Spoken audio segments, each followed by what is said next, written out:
Partenaire au développement du Sénégal, G50, Mesdames et Messieurs honorables députés, Mesdames et Messieurs les hauts conseillers des collectivités territoriales, Mesdames et Messieurs les membres du Conseil économique, social et environnemental, Excellences, Mesdames et Messieurs les ambassadeurs, les chefs de mission diplomatiques des organisations et des organisations internationales, Monsieur le secrétaire général du ministère de l'économie, du plan et de la coopération, Monsieur le président de la commission des élus territoriaux, Monsieur le président de la commission des organisations de la société civile pour le suivi de la politique économique et sociale, Monsieur le vice-président de la CNES, représentant le secteur privé, Mesdames et Messieurs les représentants du secteur privé, Mesdames et Messieurs les représentants des institutions nationales et internationales, Mesdames et Messieurs les secrétaires généraux, directeurs généraux et chefs de service, Mesdames et Messieurs, en vos titres, rangs et qualités. Je suis honoré de présider ce matin cette importante réunion de validation technique de la revue annuelle conjointe de la politique économique et sociale de l'année 2022, qui marque l'aboutissement d'un processus de collaboration et de partage entre nos différentes équipes. Comme cela est de coutume, chaque année, nous nous engageons dans l'évaluation conjointe des 17 objectifs de développement durable, ODD, un exercice incontournable qui nous permet de mieux recentrer nos objectifs et nos moyens. Ce bilan d'étape revêt une signification particulière car il ouvre la voie aux perspectives du plan d'action prioritaire 2024-2028, donc PAP 3, du plan Sénégal émergent, que nous aurons le plaisir de vous présenter tout à l'heure. Je tiens à exprimer ma gratitude envers toutes les équipes qui ont contribué à cette étape cruciale de notre parcours. Je reste persuadé que les conclusions de nos discussions d'aujourd'hui constitueront une véritable feuille de route qui nous permettra de renforcer la bonne dynamique économique et sociale qui a été enclenchée depuis le lancement du plan Sénégal émergent par son Excellence Monsieur le Président Macky Sall en février 2014. Les enseignements tirés de l'édition 2023 de la revue annuelle conjointe RAC, dont la tenue avait coïncidé avec la dernière année de mise en œuvre du plan d'action prioritaire ajusté et accéléré PAP 2A, ont été les éléments déterminants qui ont permis la formulation du troisième plan d'action prioritaire PAP 3. C'est pourquoi l'évaluation de la mise en œuvre de la politique économique et sociale de l'année 2022 constitue une partie essentielle du diagnostic global qui a servi de base à l'élaboration du PAP 3.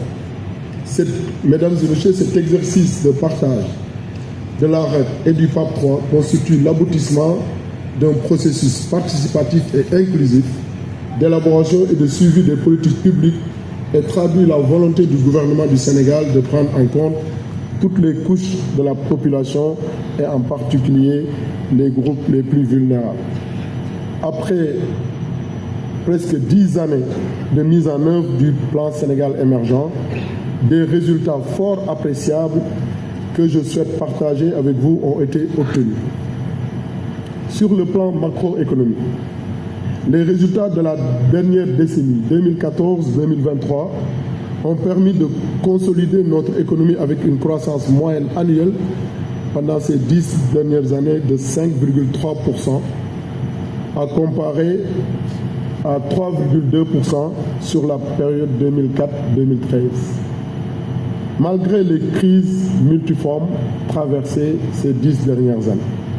Cette croissance a été rendue possible grâce à d'importants investissements dans les infrastructures économiques stratégiques et à une gestion prudente des dépenses publiques marquée par la rationalisation des dépenses de fonctionnement et l'augmentation des investissements publics. Pour atténuer les conséquences notamment de la crise sanitaire liée à la Covid-19 et du conflit en Ukraine impliquant la Russie et affectant au demeurant la plupart de nos partenaires, le gouvernement du Sénégal a été amené à mettre en place des actions décisives et urgentes visant à réduire l'impact de ces crises sur le pouvoir d'achat des ménages et la compétitivité des entreprises. Au titre de la transformation structurelle, notre pays a enregistré des avancées également notables dans le secteur agricole, notamment par l'augmentation significative du budget alloué au soutien des producteurs en semences, en engrais, en équipements agricoles de qualité, pour ne citer que cela. Ces efforts ont permis d'amener la production céréalière à 3 663 000 tonnes en 2022. Dans la même dynamique, le secteur des exportations de produits horticoles a connu une expansion grâce aux politiques de soutien de l'État en matière de fourniture d'intrants, de produits phytosanitaires homologués, mais aussi d'un encadrement important par des producteurs pour explorer les marchés internationaux. En conséquence, les exportations de produits horticoles sont passées de 44,8 milliards en 2015 à 146,1 milliards en 2022. Et de façon générale, les exportations par tête d'habitants au Sénégal ont été doublées, passant de 150 000 francs en 2014 à 300 000 en 2023. Sur le plan social, des avancées également significatives ont été enregistrées dans le domaine de la santé, de l'éducation, de la lutte contre la pauvreté, les inégalités. Plusieurs filets sociaux ont été mis en œuvre. Et entre 2014 et 2022, le taux brut de préscolarisation a augmenté de 2,3 points, atteignant 18,2%. Au cours de la même période également, le taux de scolarisation au cycle secondaire a également progressé de 3,3 points. Cependant, le taux de scolarisation élémentaire est resté quasiment stable à 84% malgré l'accroissement moyen de la population de 2,9%. En ce qui concerne la santé, les performances du Sénégal se sont globalement améliorées et l'espérance de vie est passée de 64 ans à 69 ans en 2023, grâce à la réduction de l'incidence du paludisme et à la diminution de la mortalité maternelle, néonatale et infantile. En effet, 64 728 personnes ont bénéficié également de la carte d'égalité des chances entre 2015 et 2022. Le nombre de bénéficiaires du programme national de bourse de sécurité familiale est passé de 197 000 à 316 000 sur la même période. Et la couverture maladie universelle est passée à un taux de 20% en 2012 à 53,2% en 2022. Ces efforts ont été complétés par l'augmentation des fonds de transfert aux collectivités territoriales, réduisant progressivement les inégalités régionales. Et dans le domaine également de l'environnement, nous avons accompli des avancées significatives dans la lutte contre le changement climatique, la protection côtière, la préservation de la biodiversité et la gestion durable de l'environnement et des ressources naturelles. Ces réformes soutenues par la facilité de résilience et de durabilité s'inscrivent dans notre engagement envers les objectifs de contribution déterminée de l'accord de Paris de 2015. En outre, l'adoption du PSE vert s'inscrit dans notre démarche vers la neutralité carbone conformément à la vision 2050.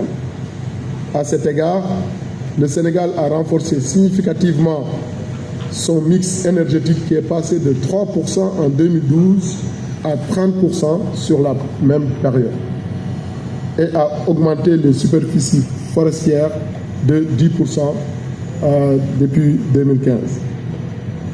Grâce à ces avancées, le Sénégal a réussi à satisfaire aux critères de sortie de la catégorie des pays les moins avancés, PMA, lors des 2 évaluations triennales menées par les Nations Unies entre 2018 et en 2021. Ces évaluations ont porté sur des aspects tels que le revenu national brut et l'indice de capital humain. Si cette tendance se maintient, il y a de fortes chances qu'en 2024, que ce projet de tranche ordinaire est sans perturbation vers la fin de la mise en œuvre du PAP 3 prévu aux alentours de 2029. Mais, cependant, il reste évident que pour consolider ces acquis et ces avancées significatives, ces résultats fort appréciables, il reste évident que pour consolider ces acquis, nous devons relever les défis persistants liés au changement climatique, à l'emploi notamment des jeunes, à la mobilisation des ressources internes, ainsi qu'à la résilience des populations face aux chocs exogènes. Comme vous le savez, le gouvernement du Sénégal vient de parachever le processus de formulation du 3e plan d'action prioritaire 2024-2028 en fin 2023. Je tiens à féliciter et à remercier toutes les parties prenantes, notamment les organisations de la société civile, les partenaires au développement, le secteur privé, les élus locaux, les représentants des institutions de la République ainsi que les services centraux et déconcentrés de l'État pour leur contribution de qualité. Avec la mise en œuvre de ce 3e plan quinquennal, nous sommes optimistes et persuadés quant à la consolidation de notre trajectoire vers cette émergence économique et la réalisation de nos objectifs de développement durable. Mesdames et messieurs, chers participants, l'année 2024 est marquée par le début de l'exploitation des hydrocarbures par le Sénégal. Cette opportunité sans précédent est le fruit d'une planification minutieuse et d'une collaboration fructueuse entre le gouvernement, les partenaires internationaux et les acteurs locaux. Nous avons veillé à mettre en place une stratégie inclusive favorisant la participation des jeunes, des entreprises locales, afin de maximiser les retombées positives de cette opportunité pour le Sénégal, mais surtout pour le peuple sénégalais. Le secteur pétrolier et gazier ouvrira de nouvelles perspectives de croissance économique, de création d'emplois, 9,2% de croissance prévue en 2024. Nous sommes déterminés à exploiter ces ressources de manière responsable et durable, de manière inclusive, tout en veillant à ce que les bénéfices profitent à l'ensemble des couches de la société sénégalaise aux générations futures. Pour les 5 prochaines années, globalement, l'objectif principal du plan que le gouvernement veut mettre en place est d'impulser une croissance durable, inclusive, par la transformation du Sénégal à travers l'accélération de l'industrialisation et la promotion d'une économie résiliente et compétitive. Je pense que le cap est déjà tracé. Le cap est tracé, c'est la continuation de la transformation du Sénégal. Le cap